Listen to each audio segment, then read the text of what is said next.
قرآن کے جھٹلانے والے کس طرف جا رہے ہیں؟ تباہی کی طرف، اور وہ دھوکے میں پڑ رہے ہیں کہ قرآن کو جھٹلا کر بھی انہیں کچھ نہیں ہوا۔ دراصل یہ سب اللہ کی ڈھیل ہے، جب اللہ کی پکڑ آئے گی تو پھر انہیں کوئی چھڑا نہیں سکے گا۔ لہٰذا اے پیغمبر، جو لوگ اس کلام کو جھٹلا رہے ہیں انہیں مجھ پر چھوڑ دو، ہم انہیں اس طرح دھیرے دھیرے تباہی کی طرف لے جائیں گے کہ انہیں پتہ بھی نہیں چلے گا۔ اور میں انہیں ڈھیل دے رہا ہوں، یقین رکھو میری تعبیر بڑی مضبوط ہے۔ سورۃ قلم۔ اور اس کتاب میں اسماعیل کا بھی تذکرہ کرو، بے شک وہ وعدے کے سچے تھے اور رسول اور نبی تھے، اور وہ اپنے گھر والوں کو بھی نماز اور زکوٰۃ کا حکم دیا کرتے تھے اور اپنے پروردگار کے نزدیک پسندیدہ تھے۔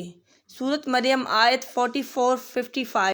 چنانچہ جب وہ ان سے اور ان بتوں سے الگ ہو گئے جنہیں وہ اللہ کی بجائے پکارا کرتے تھے، تو ہم نے انہیں اسحاق اور یعقوب جیسی اولاد بخشی اور ان میں سے ہر ایک کو نبی بنایا اور ان کو اپنی رحمت سے نوازا اور انہیں اونچے درجے کی نیک نامی عطا کی۔ سورۃ مریم آیت 49-50۔ اللہ کی یہ شان نہیں ہے کہ وہ اپنے لیے کوئی بیٹا بنائے، اس کی ذات پاک ہے۔ جب وہ کسی بات کا فیصلہ کر لیتا ہے تو بس اس سے یہ کہتا ہے کہ ہو جا، چنانچہ وہ ہو جاتی ہے۔ اور اس کتاب میں موسیٰ کا بھی تذکرہ کرو، بے شک وہ اللہ کے چنے ہوئے بندے تھے اور رسول اور نبی تھے۔